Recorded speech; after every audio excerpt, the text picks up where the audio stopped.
গল্পের দেশে তোমাকে আবারও স্বাগত।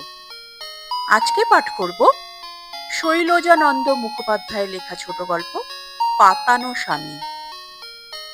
গল্প পাঠে আমি দীপালি।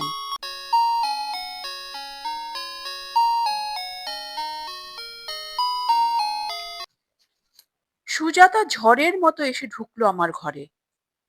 ঢুকেই বলল, এসব কি লিখেছেন আপনি? গ্রামের গল্প আর লিখবেন না? জিজ্ঞাসা করলাম, কেন? আমাদের দেখা সে গ্রাম আর নেই। গ্রামগুলো সব শহর হয়ে গেছে। তাহলে কি লিখব? লিখবেন আধুনিক কালের গল্প। আজকালকার ছেলে মেয়েদের নিয়ে গল্প লিখুন। তাদের দৈনন্দিন জীবনের সুখ দুঃখ, হাসি কান্না, ব্যথা বেদনা, মিলন বিরহের কথা, জীবন সংগ্রামের প্রতি মুহূর্তের কথা। বললাম, আমার নিজের ছেলে মেয়ে নেই। আজকালকার ছেলে মেয়েদের আমি চিনি না। সুজাতা বলল, আমাকে তো চেনেন, আমাকে নিয়ে গল্প লিখুন। বললাম, তোমাকে আর কতটুকু চিনি? তবে তুমি যদি তোমার জীবনের ঘটনা আমাকে বলতে পারো, তাহলে না হয় একবার চেষ্টা করে দেখতে পারি। সুজাতা কি যেন ভাবলে একটুখানি, ভেবে বললে, মুখে বলতে পারবো না, লিখে জানিয়ে দেব। বলেছিলাম, বেশ, তাই দিও, আমি চেষ্টা করব লিখবার। অপেক্ষা অবশ্য বেশি দিন করতে হলো না। হঠাৎ একটা অঘটন ঘটে গেল। যে জায়গাটায় আমরা ছিলাম, কলকাতার সেই অঞ্চলটা আগে নাকি ছিল একটা জলা জায়গা। এখন আর সেটাকে চেনবার উপায় নেই। চারিদিকে বড় বড় বাড়ি তৈরি হচ্ছে। ইমারত অট্টালিকায় জায়গাটা ভরে গেছে। সেই রকম একটা নতুন বাড়িতে হবে গৃহপ্রবেশের উৎসব। পাড়াটা নতুন, কেউ কারো পরিচিত নয়। এইটাই বোধ করি পরিচয়ের উত্তম সুযোগ। এই ভেবেই সম্ভবত এক সৌম্য দর্শন শুভ্রবর্ণ অভিজাত প্রৌঢ় ভদ্রলোক নিজের গাড়িতে চড়ে সব বাড়িতে বাড়িতে ঘুরে ঘুরে গৃহপ্রবেশের নেমন্তন্ন করে গেলেন। ভদ্রলোকের পরনে গিলা করা আদ্যির পাঞ্জাবি, শান্তিপুরের ধুতি আর চকচকে পামসু। যেমন সুন্দর সুপুরুষ দীর্ঘ গৌরকান্তি স্বাস্থ্যোজ্জ্বল চেহারা, তেমনি সুমধুর বিনয়ী ব্যবহার। মেয়ে ছেলে সকলেরই নেমন্তন্ন। সুজাতারও নেমন্তন্ন ছিল। আমার স্ত্রীর সঙ্গে খেতে গিয়েছিল সুজাতা। কিন্তু কি ব্যাপার যে সেখানে হয়েছে কে জানে। পরের দিন সকালে উঠেই আমার স্ত্রী বললে, যাই, মেয়েটাকে একবার দেখে আসি। কাল খেতে গিয়ে কি যে হলো সুজাতার, পেটে এমন একটা ব্যথা উঠল যে না পারলে খেতে, না পারলে বসে থাকতে।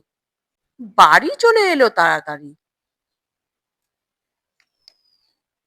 সারা দিনের পর বিকেলে আমার স্ত্রী গিয়েছিল সুজাতাকে দেখতে। গিয়ে দেখে সে বেশ ভালোই আছে। বাড়ির জিনিসপত্র বাঁধা ছাঁধা হচ্ছে। আজই তারা এ বাড়ি ছেড়ে কলকাতার বাইরে চলে যাবে। খুব ভালো একটা কাজ পেয়েছে তার স্বামী। ঠিক সময়ে না পৌঁছতে পারলে কাজটা হাতছাড়া হয়ে যাবে। সুজাতার স্বামী নাকি গেছে ট্যাক্সি ডাকতে। সংবাদটা পেলাম আমার স্ত্রীর মুখে। সুজাতা নাকি খুব দুঃখ প্রকাশ করেছে যাবার সময় আমার সঙ্গে দেখা করে যেতে পারলে না বলে। বলেছে সেখান থেকে চিঠি লিখবে। চিঠি কিন্তু সুজাতা লেখেনি। ভুলেই গিয়েছিলাম সুজাতার কথা। বছর দুয়েক পরেই বোধহয় গিয়েছিলাম ভবানীপুরে।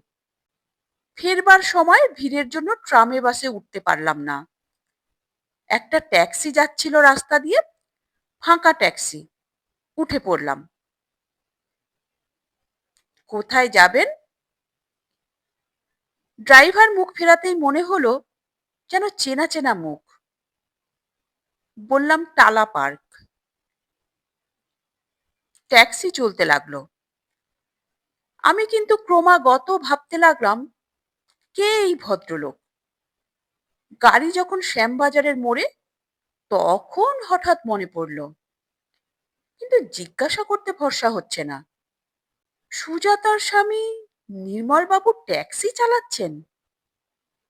ভাবতেও পারছি না। গাড়ি থেকে নেমে ভাড়া দিতে গিয়ে জিজ্ঞাসা করে বসলাম, আপনি নির্মলবাবু না?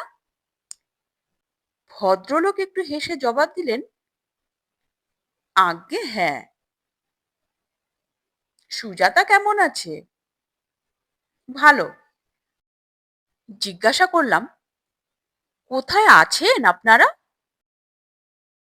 7 নম্বর সুরেশ সরকার লেন। এই তো সিথির কাছে। এই বলে গাড়িটা তাড়াতাড়ি চালিয়ে দিলেন তিনি। কথা বলবার আর অবসর পেলাম না। ঠিকানাটা আমার মনে ছিল, 7 নম্বর সুরেশ সরকার লেন, সিথির কাছে।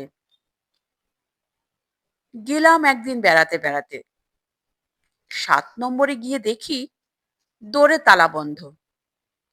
বিকেল তখন 4টে। এই সময় সুজাতা গেল কোথায়? নির্মলবাবু না হয় ট্যাক্সি নিয়ে ঘুরছেন, কিন্তু সুজাতার তো এ সময় বাড়িতে থাকবার কথা। দেখলাম ঘরের জানালাটা খোলা। ঘরের ভেতর থেকে মনে হলো যেন একটা বাচ্চা ছেলে কাঁদছে। জানালার কাছে এগিয়ে গেলাম। খোলা জানালার পথে সত্যিই দেখলাম তালাবন্ধ ঘরের ভেতর বছরখানেকের একটি ফুটফুটে সুন্দর ছেলে কাঁদছে। উপর হয়ে ঘরের মেঝের উপর শুয়ে আছে ছেলেটি, আর তার পা কাপড় দিয়ে খাটের পায়ার সঙ্গে বাঁধা। নির্মলবাবু তাহলে আমাকে ভুল ঠিকানা দিয়েছেন? সুজাতার তো ছেলেপুলে নেই। পরে হয়েছিল কিনা তা অবশ্য জানি না,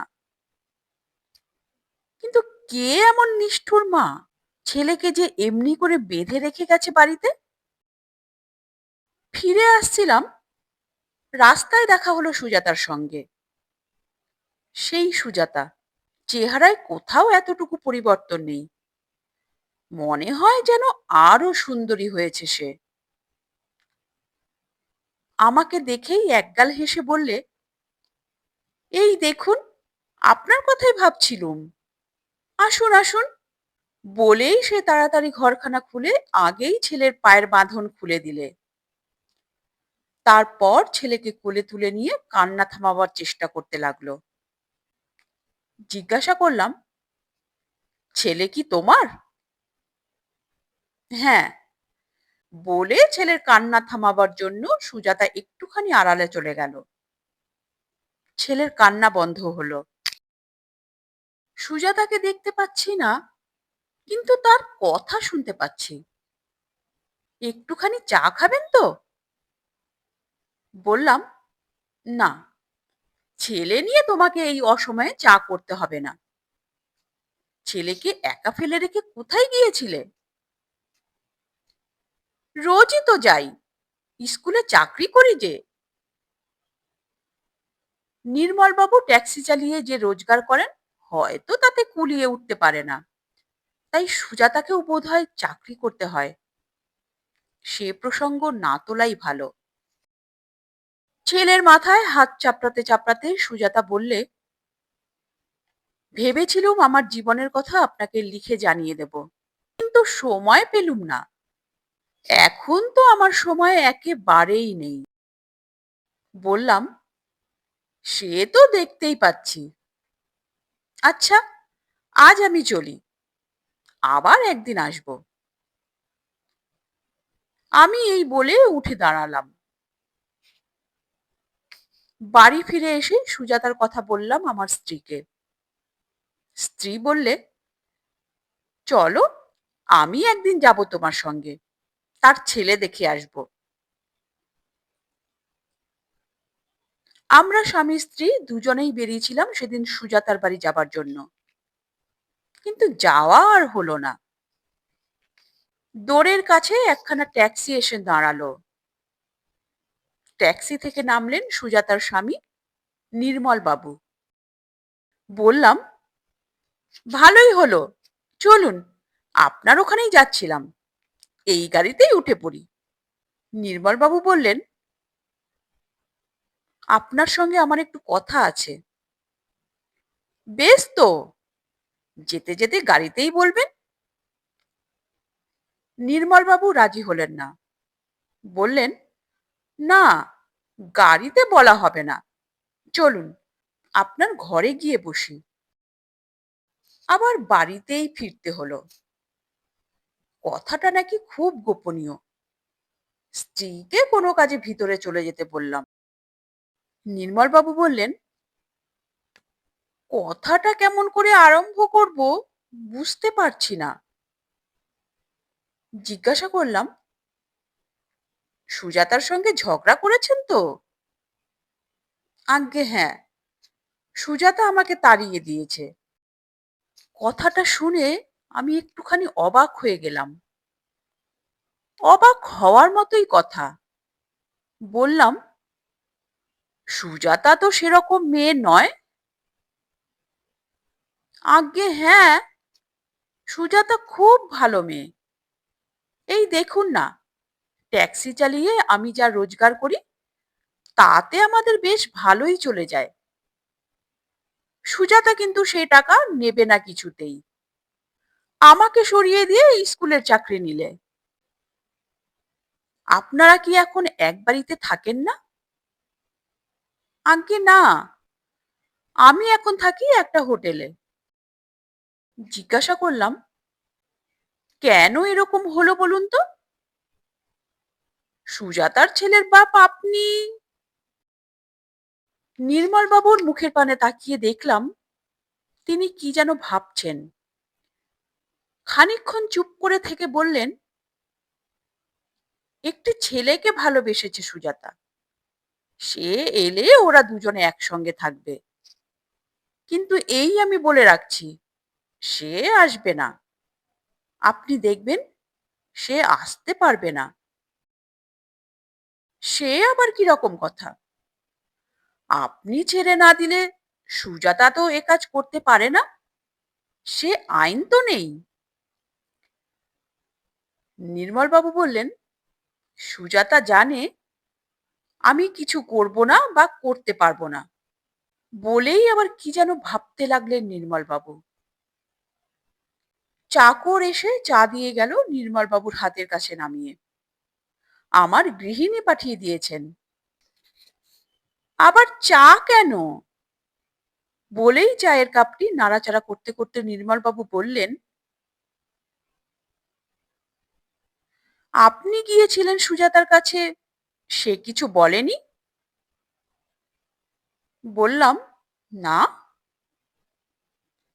বলবে না আমি জানি, ভারী চাপা মেয়ে। এই যে এই ট্যাক্সিখানা দেখছেন, ওটা একরকম ওরই টাকায় কেনা। বললাম, সুজাতা টাকা কোথায় পেলে? বাপ মায়ের অবস্থা খুব ভালো বোধহয়। চা খেতে খেতে একটু হাসলেন নির্মল বাবু। বাপ মা কোথায় পাবেন, একেবারে ভেসে যাওয়া মেয়ে। এস কে মজুমদার কোম্পানির নাম শুনেছেন তো? সেই যে বিল্ডিং কন্ট্রাক্টর আপনার বাড়ির কাছাকাছি সুন্দর বাড়ি তৈরি করলেন, তারপর গৃহপ্রবেশের নিমন্ত্রণ করে খাওয়ালেন সবাইকে। বললাম, সেই দিনই তো নেমন্তন্ন খেতে গিয়ে সুজাতার পেটে যন্ত্রণা হলো। আজ্ঞে না, কিছু হয়নি। সেটা যে এস কে মজুমদার মানে সতীকান্ত বাবুর বাড়ি, সুজাতা তা জানতো না। সতীকান্ত বাবুকে ভিড়ের মাঝে দেখতে পেয়ে ছুট ছুট করে একেবারে ছুটে পালিয়ে এসেই বললে, নির্মল, তল্পিতল্পা বাঁধো, এখান থেকেও পালাতে হবে। জিজ্ঞাসা করলাম, সতীকান্ত মজুমদারকে দেখে পালাতে হবে কেন?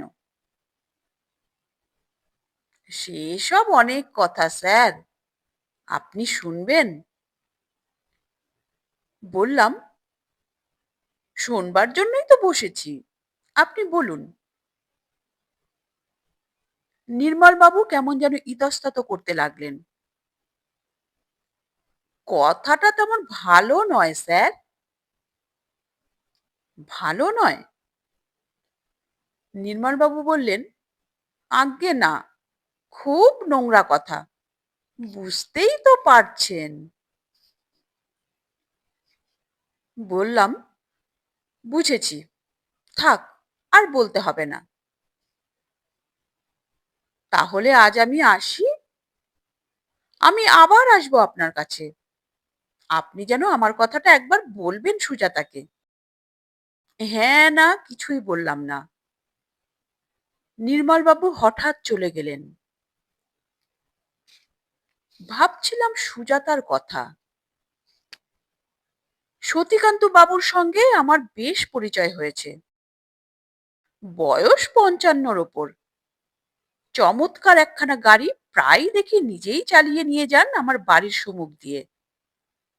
যেমন সুন্দর স্বাস্থ্য গৌরকান্তি, তেমনি হাসি খুশি ভাব। কেনই বা হবে না?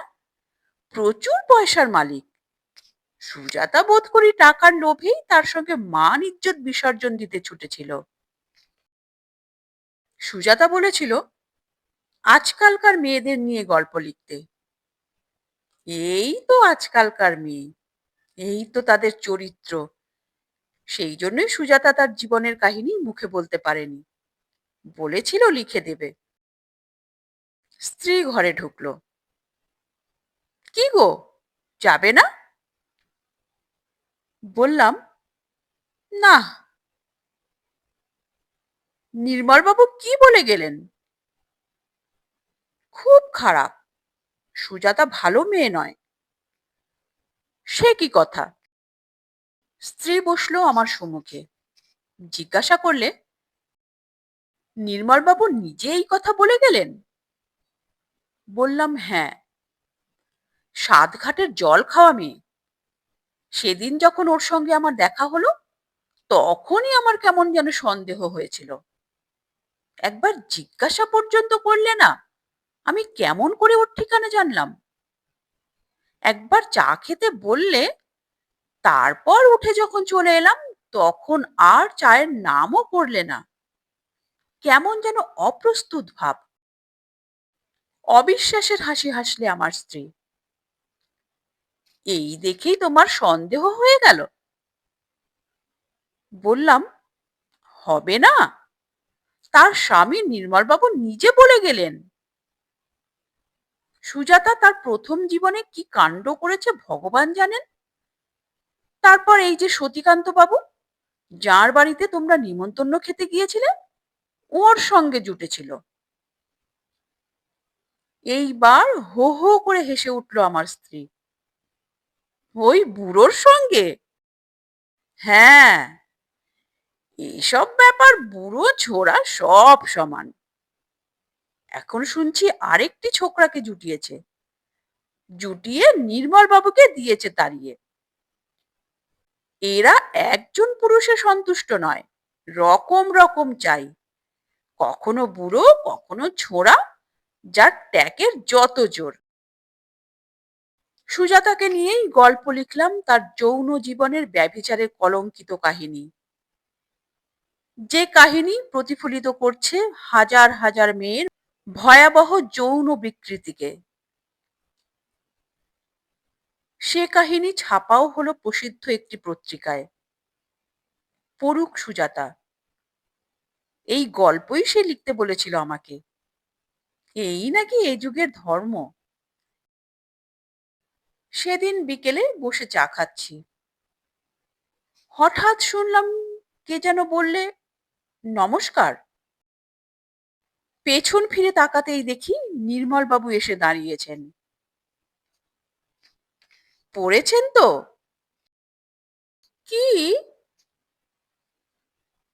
আমি যে গল্প লিখেছি আপনাদের নিয়ে,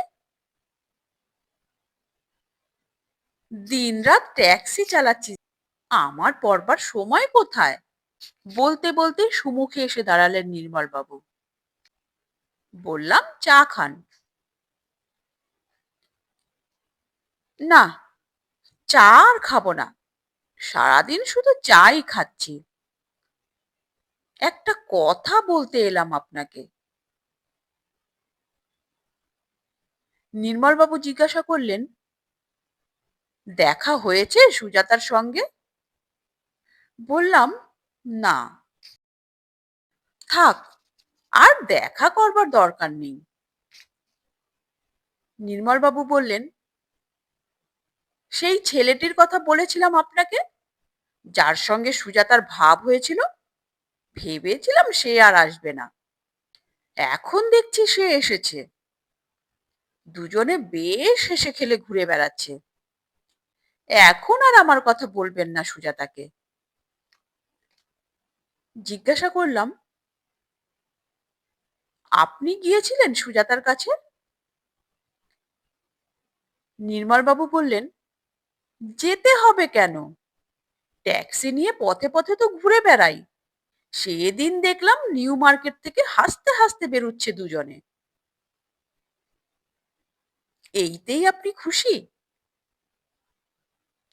আজ্ঞে হ্যাঁ, এইটিই আমি চেয়েছিলাম, সুজাতা সুখে থাক। নির্মল বাবু বলতে লাগলেন, একা একা ছিল, ছেলেটাকেও সামলাতে পারছিল না, তার ওপর স্কুলের কাজ। আমি অবাক হয়ে তাকিয়ে রইলাম নির্মল বাবুর মুখের দিকে। ভদ্রলোক বলেন কি, আপনার স্ত্রী, আপনার ছেলে? নির্মল বাবু হেঁট মুখে কি যেন ভাবতে লাগলেন, কথাটার জবাব দিতে পারছিলেন না। ঠিক সেই মুহূর্তেই এমন যে একটা নাটকীয় ঘটনা ঘটে যাবে, আমরা কেউ তা বুঝতে পারিনি। নির্মল বাবু কথা বললেন না, কিন্তু কথা বললে অন্য লোক। কার স্ত্রী, কার ছেলে? তাকিয়ে দেখি দোরের কাছে দাঁড়িয়ে আছে ছেলে কোলে নিয়ে সুজাতা, আর তার পাশে দাঁড়িয়ে প্রিয়দর্শন এক যুবক। সুজাতা বললে, নির্মল বলেছে বুঝি আমি ওর স্ত্রী? এই বলে নির্মল বাবুর মুখের দিকে তাকিয়ে বললে, নির্মল, তুমি বুঝি বলেছ এই ছেলে তোমার? আমার তো স্তম্ভিত হয়ে যাবার কথা। হাঁ করে তাকিয়ে রইলাম ওদের মুখের দিকে। নির্মল বাবু বললেন, না, তা অবশ্য বলিনি। সুজাতা বললে, নিশ্চয়ই বলেছ, নইলে উনি এইরকম গল্প লিখতে পারেন? বলেই সেই আগন্তুক যুবকটির দিকে তাকিয়ে বললে, অনিল, দাও তো কাগজখানা। যুবকটির নাম বোধহয় অনিল। সে তার পকেট থেকে সেই পত্রিকাটি বার করে দিলে, যে পত্রিকায় আমার গল্প ছাপা হয়েছিল। কাগজখানা আমার হাতের কাছে ছুঁড়ে দিয়ে সুজাতা বললে, আমাকে কোথায় টেনে নামিয়েছেন বলুন তো? মানুষ চেনার খুব বড়াই করেন আপনারা, কিন্তু এই আপনি চিনেছেন আমাকে? দিদি, দিদি!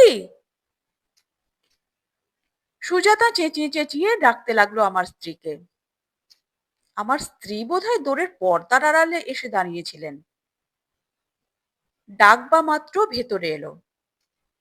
বললে, সবই শুনেছি আমি, কিন্তু এ কি ব্যাপার বলো তো, আমি তো কিছুই বুঝতে পারছি না।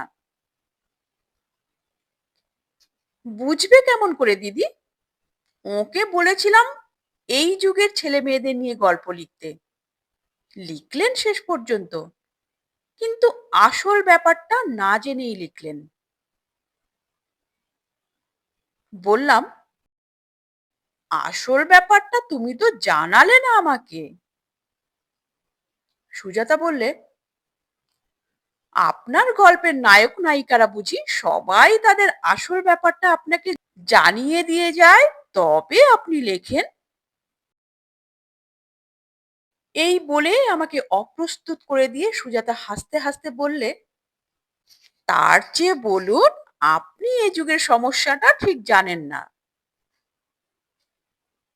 সমস্যাটা কি শুনি? সুজাতা বললে, বাঁচার সমস্যা। শুধু খেয়ে পড়ে বাঁচার সমস্যা নয়, সব রকমে বয়ে যাওয়ার প্রলোভন থেকে নিজেকে বাঁচাবার সমস্যা। বললাম, জানি। জানেন যদি, তো আপনার গল্পের সুজাতাকে অমন করে মারলেন কেন?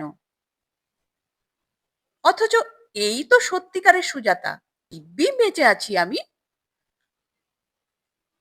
নিজেকে আর সামলাতে পারলাম না। বললাম, বেঁচে আবার আছো কোথায়? বলবো তাহলে সতীকান্ত বাবুর কথা? আমার স্ত্রী থামিয়ে দেবার চেষ্টা করলে। আহ, কি যাতা বলছো? সুজাতা বললে, যাতা নয় দিদি, সতীকান্ত মজুমদারকে উনি চেনেন না, আমি বেশ ভালো করেই চিনি। আমি চিনি, আর ওই নির্মল চেনে। শুনুন তাহলে এক ভাগ্যহত কিশোরীর হতভাগ্য জীবনের কাহিনী। বঙ্গবন্ধু মুজিবরের আহ্বানে সারা পূর্ব বাংলায় তখন শুরু হয়েছে স্বাধীনতা সংগ্রাম। সারা দেশ জুড়ে চলছে পরাধীনতার শৃঙ্খল মোচনের প্রচেষ্টা। মেতে উঠেছে বাংলার তরুণ সমাজ। এদিকে পাকিস্তানিদের বর্বর অত্যাচার।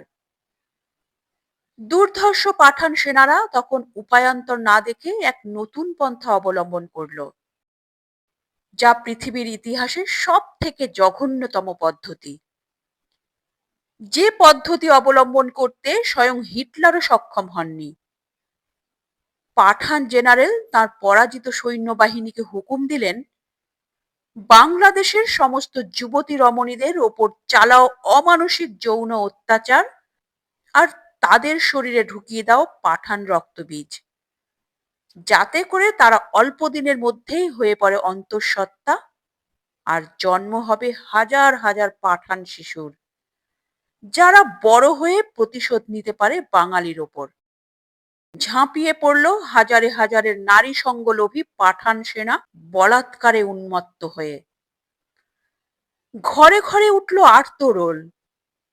কিশোরী, যুবতী, কুমারী, সধবা, বিধবা, সর্বরকমের নারীর দেহের ওপর এক বীভৎস যৌন অত্যাচার। সেই হাঙ্গামায় বাবাকে হারালাম, মাকে হারালাম। লজ্জার হাত থেকে বাঁচাবার জন্য দিদিমলো জলে ঝাঁপ দিয়ে আমি পালিয়ে গিয়ে কোনো রকমে প্রাণে বাঁচলাম। আমার এক দূর সম্পর্কের কাকা আমাকে নিয়ে এলো কলকাতায়। কাকা একা নিজে রান্না করে খায়, আর বিল্ডিং কন্ট্রাক্টর সতীকান্ত বাবুর ইমারত অট্টালিকায় কুলি খাটায়। এই তার চাকরি। ভালোই হলো, আমি কাকার রান্না করতে লাগলাম। সেই কাকা একদিন সকালে খেয়ে দিয়ে কাজে গেল। সন্ধে হলো, রাত হলো, আর ফিরে এলো না। বাড়িতে আমি একা। ভীষণ দুশ্চিন্তার মধ্যে রাত কাটলো। রাতে ঘুম হলো না। পরের দিন মস্ত একখানা গাড়ি এসে দাঁড়ালো বাড়ির দরজায়। গাড়ি থেকে নামলেন সতীকান্ত মজুমদার। আর গাড়ি চালাচ্ছিল কে জানেন? এই নির্মল। নির্মল সতীকান্ত বাবুর ড্রাইভার। শুনলাম কাকা নাকি কাল মারা গেছে। কুলি মজুরেরা চারতলায় কাজ করছিল মস্ত বড় একটা বাড়িতে।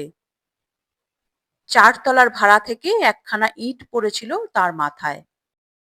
আমার মাথায় কি পড়লো জানি না। আমাকে দেখা মাত্র সতীকান্ত বাবু আমার সমস্ত দায়িত্ব গ্রহণ করলেন। তার গাড়িতে চড়ে গেলাম তার বাড়িতে। তার বাড়িতে কিন্তু 3 দিনের বেশি থাকা চলল না। আমার মতো অনাত্মীয় এক যুবতীকে নাকি বাড়িতে স্থান দেওয়া উচিত নয়। সতীকান্ত বাবু তার বিধবা কন্যাকে একখানি বাড়ি দিয়েছিলেন বাগবাজারে। মেয়ে জামাই মারা গেছে।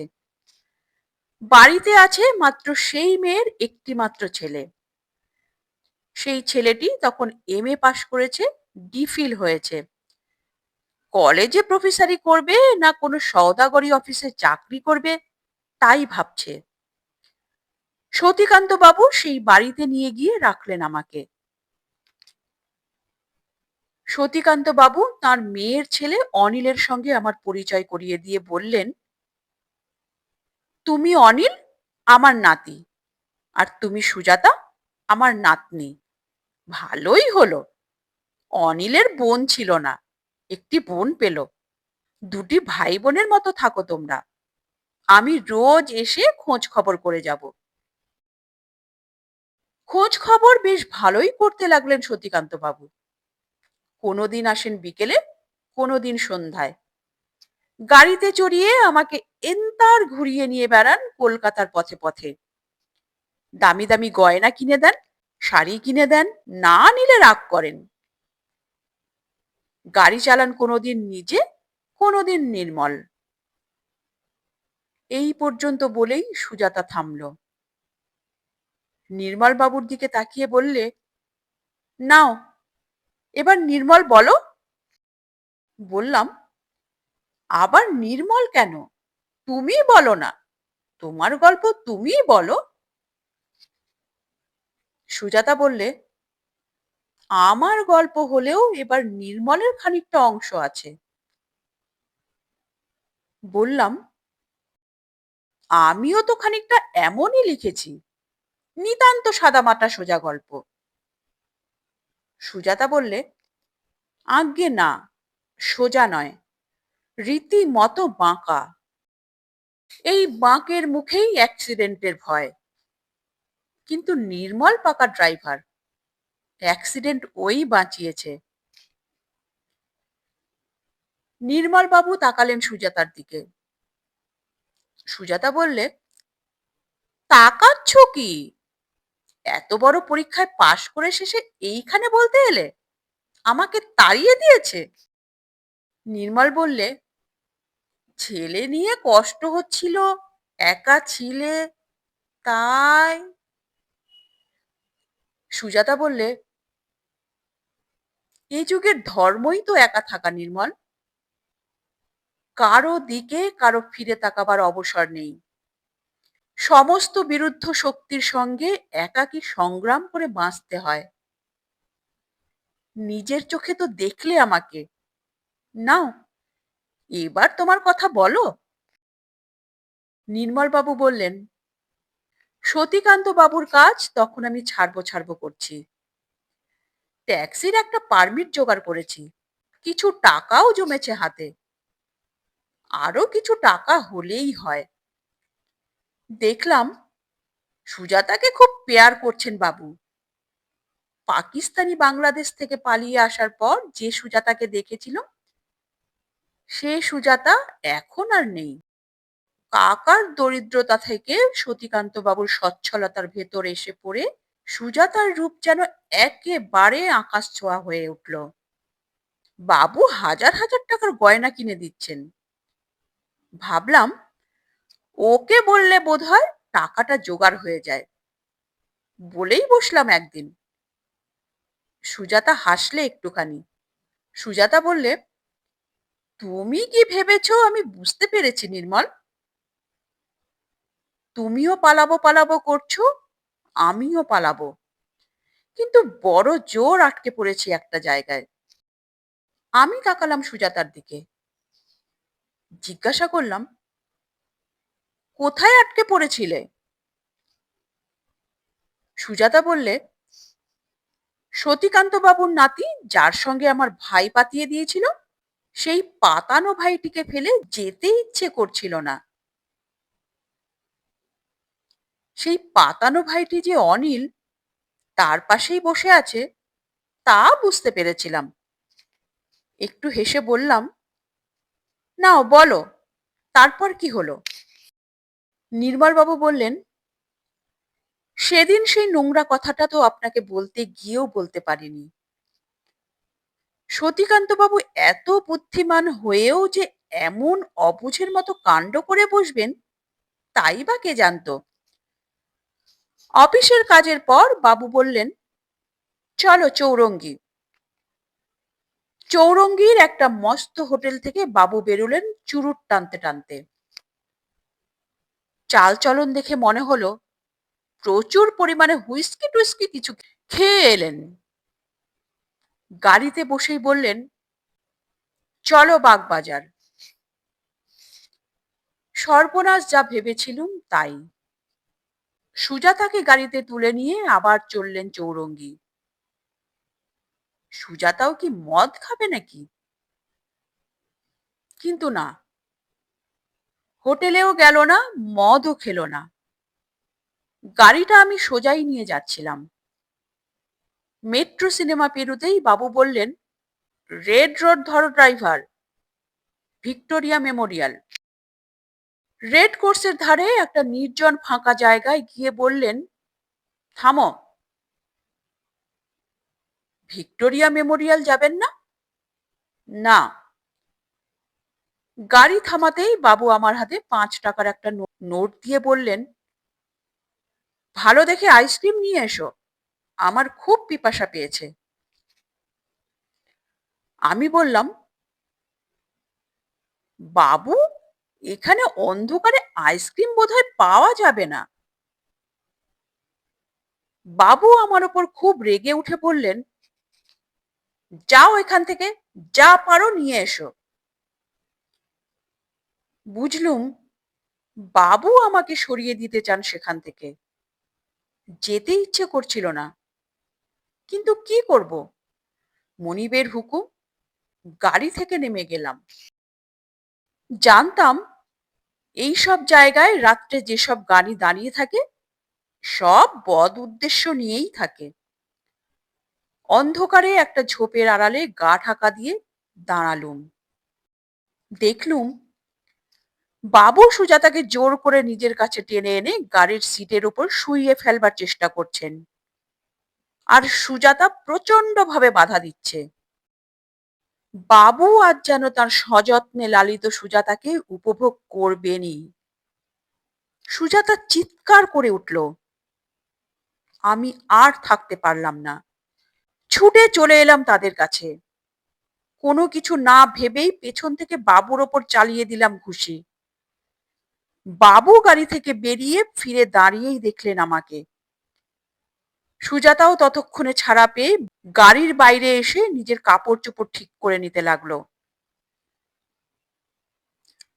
আমাকে দেখে বাবুর লজ্জা হলো কিনা কে জানে, তাড়াতাড়ি গাড়িতে উঠে গাড়িটা দিলেন চালিয়ে। আমরা দুজনে অন্ধকারে একটা গাছের তলায় রইলাম দাঁড়িয়ে। সুজাতা কাঁদছে আর কাঁদছে। কি যে বলবো, কি করব, কিছুই বুঝতে পারছি না। সুজাতাই কথা বলল আগে। নির্মল, তুমি আমাকে বাঁচাও। একজন কনস্টেবল এসে দাঁড়ালো আমাদের কাছে। বললে, মেয়ে ছেলে নিয়ে অন্ধকারে এখানে কি করছেন মশাই? চলুন, থানায় যেতে হবে। সুজাতার দিকে তাকিয়ে কনস্টেবল জিজ্ঞাসা করলে, ইনি কে? ঝট করে বলে ফেললাম, আমার স্ত্রী। কনস্টেবল চলে গেল। সিপাইয়ের হাত থেকে নিস্তার পেলাম। কিন্তু নির্মলবাবু সুজাতার মুখের দিকে তাকিয়ে বললেন, সুজাতার হাত থেকে নিস্তার পেলাম না। হো হো করে হেসে উঠল সুজাতা। আমি আবার কি করলুম? নির্মলবাবু বললেন, স্বামী সাজিয়ে অভিনয় করিয়ে নিলে। সুজাতা বললে, হ্যাঁ, তা করিয়ে নিলাম, না করিয়ে উপায় ছিল না যে। আমার স্ত্রী বললে, সিঁদুর পরতিস তো? সুজাতা বললে, হ্যাঁ, পরতাম, নইলে সবাই ভাবতো বেওয়ারিশ মাল। বিয়ে করলি কখন? সুজাতা বললে, তোমার পাশের বাড়িতে থাকতে থাকতে রেজিস্ট্রি করে বিয়ে হলো। তারপর বর গেল বরের বাড়িতে, কনে এলো কনের বাড়িতে। বরটি তো তোর কাছে এসে থাকলেই পারতো। সুজাতা হাসতে হাসতে তাকালে অনিলের দিকে, বললে, দাদা মশাইয়ের ভয়েই মরছিল, আসবে কেমন করে? বাগবাজারের বাড়ি বিক্রি করলে প্রফেসরের চাকরি পেলে, তারপর এতদিন পরে ছেলের বাপ এলেন তার স্ত্রীর কাছে। শুনলাম সুজাতার গল্প, বললাম, আবার আমি নতুন করে লিখবো তোমাদের কথা। নির্মলের মতো, সুজাতার মতো জিতেন্দ্রীয়, সচ্চরিত্র, নিঃস্বার্থ, পরোপকারী এ যুগের সেই সব ছেলে মেয়েদের কথা যাদের আমরা বারবার চিনতে ভুল করি।